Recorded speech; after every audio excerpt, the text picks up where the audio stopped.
Bonjour les amis, je vais vous raconter une chose qui m'arrivait chaque fois que j'allais au supermarché. Un jour, je me suis rendu compte d'une chose très importante. Je voulais juste acheter quelques boîtes de conserve. Je sais pas si c'était des petits pois ou haricots rouges. En tout cas pour un total de 10 euros, donc environ 6500 francs CFA. Finalement, je me suis retrouvé, tenez-vous bien, à la caisse avec du poulet fumé, des avocats, des beignets, en plus de conserves que je cherchais. Et tout ça pour un total de 30 euros, environ 20 000 francs CFA. Je pense que je ne suis pas seul dans ce cas. Est-ce que vous qui me suivez, toi qui me suis, est-ce que cela vous est déjà arrivé d'acheter des choses que vous regrettiez par la suite? Si oui, dans cette vidéo, je vais vous partager quelques astuces pour régler ce problème.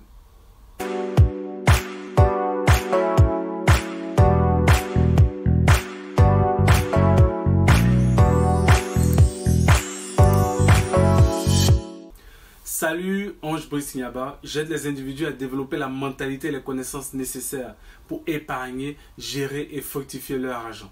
Si vous êtes nouveau ici, abonnez-vous dès maintenant pour ne rater aucune vidéo.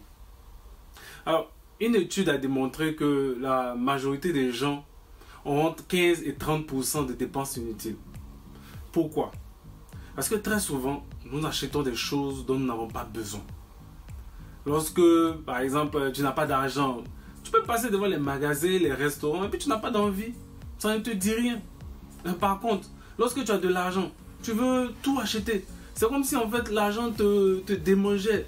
Tu as envie de te faire plaisir. Tu as juste envie d'acheter quelque chose. Il faut que l'argent sorte de ta poche. Ce n'est pas prévu, mais c'est plus fort que toi. Résultat, tu achètes n'importe quoi et souvent tu regrettes ta décision. Je pense que tu vois de quoi je parle. Eh bien, ce que tu appelles, j'ai acheté des choses alors que je n'en avais pas besoin, je regrette. C'est un achat impulsif. C'est ce qu'on appelle un achat d'impulsion. C'est-à-dire une décision d'achat non planifiée d'un produit ou d'un service avant paiement. Donc, pour faire simple, à cause d'une offre promotionnelle proposée par un vendeur, une affiche à l'entrée d'un magasin ou d'une boutique, d'un centre commercial, un commentaire d'un ami ou d'une amie du style ah mais il y a une bonne affaire, hein, tu n'es pas au courant, ou bien mais achète, ce n'est pas cher, hein, c'est quand même toi, ou alors ça te va trop bien, tu devrais le prendre, tu devrais la prendre, en tout cas cet objet, en tout cas, ou la marchandise, ou encore voilà, prendre une confiserie, un bonbon, un chocolat lors de notre passage en caisse. Alors, vous achetez un produit de manière imprévue alors que vous savez très bien au fond de vous que vous n'en avez pas besoin. Et celui qui fait ça régulièrement, celui qui est vraiment qui ne peut pas se sortir de ce genre d'achat est appelé un acheteur impulsif. Par contre, il faut distinguer l'achat impulsif de l'achat compulsif. Impulsif et compulsif. Donc, comme vous l'avez bien compris, l'achat impulsif, c'est une affaire d'émotion. Vous achetez un produit que vous n'avez pas planifié parce que, je sais pas, vous êtes sur un site internet, un site d'e-commerce, ou vous êtes dans un magasin, vous avez vu quelque chose qui vous plaît, hop, j'achète. Donc c'est une décision rapide, hein, qui est prise presque instantanément, sans réflexion. J'ai vu, allez hop, je le fais parce que voilà, mon âme me dit que c'est bon. Par contre, l'achat compulsif, c'est un achat qui se répète et surtout qui est effectué sur le coup d'une émotion négative. Par exemple, chaque fois que vous êtes en colère ou que vous stressez, vous devez acheter des choses, je sais pas, des sacs, des chaussures, du chocolat, des vêtements. Vous devez acheter quelque chose en fait, parce que ça vous fait du bien, ça vous détend, ça vous calme. Vous avez l'impression que le fait d'avoir fait cet achat, vraiment, ça apporte quelque chose de zen. C'est une envie irrésistible d'acheter, irrépressible, pardon, d'acheter. C'est pourquoi parfois on parle d'addiction. Par exemple, on dit une personne est accro au shopping, parce qu'elle passe son temps à acheter, à tout. Donc, comment faire pour arrêter les achats impulsifs? Il y a plusieurs méthodes, mais voici quelques astuces que je vous recommande. Première astuce, prenez le temps de déterminer ce qui vous donne envie de dépenser. Pourquoi je veux acheter ce produit? Est-ce que c'est utile? Est-ce que cette dépense me rapproche ou m'éloigne de mes objectifs? Si la réponse est oui, c'est utile, oui, ça me rapproche de mes objectifs, alors faites votre achat. C'est vrai, c'est facile à dire, mais il faut beaucoup de pratique pour y arriver.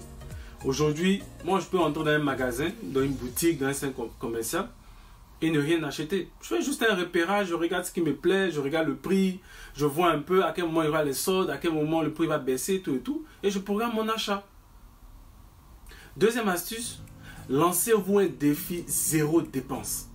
Par exemple, passer une journée ou une semaine sans dépenser un sou, sans acheter de vêtements ou de chaussures, de sacs, de, je sais pas, de mèches, etc. Par exemple, ma femme me confie parfois sa carte bancaire pendant quelques jours pour éviter de faire des dépenses. C'est aussi une manière de faire.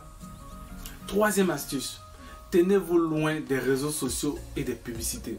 Attention, je ne dis pas de ne plus être sur les réseaux sociaux. C'est parce que je suis en train de moi-même juste sur les réseaux sociaux. Cette vidéo passe sur un réseau.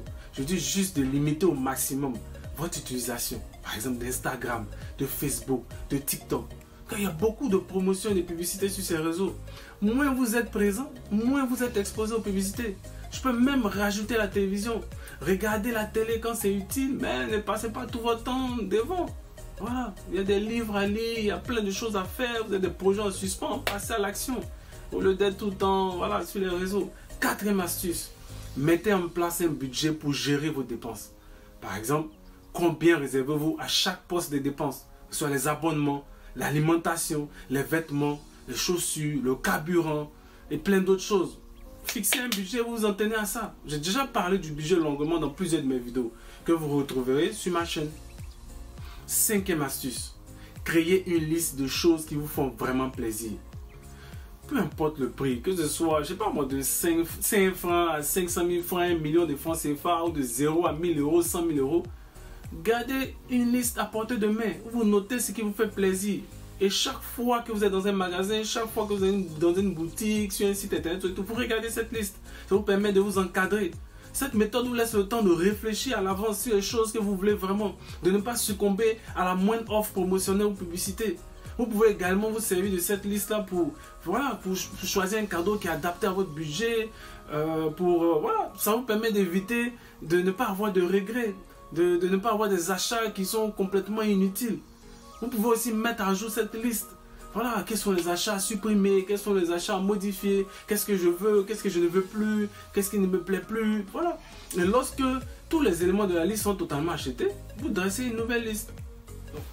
Sixième astuce, la règle des 30 jours. Si vous faites vos achats, que vous voyez un objet ou une chose qui vous plaît, attendez 30 jours. Je ne parle pas des besoins de la vie quotidienne. Voilà, par exemple, votre part d'entreprise est fini, vous n'allez pas attendre 30 jours quand même avant d'acheter une autre. Je parle d'achat de vêtements, de voitures, de sacs à main, de courses au supermarché ou d'achat en ligne. Donc si l'objet vous plaît toujours, au bout des 30 jours, achetez-le. De cette façon, vous réduirez considérablement vos achats inutiles. Donc voilà, concernant les achats impulsifs, ce que je peux vous dire. Merci d'avoir regardé cette vidéo. Si vous connaissez d'autres moyens d'arrêter les achats impulsifs, si vous avez d'autres techniques, n'hésitez pas, mettez-les en commentaire. Et surtout, n'oubliez pas de vous abonner. À bientôt.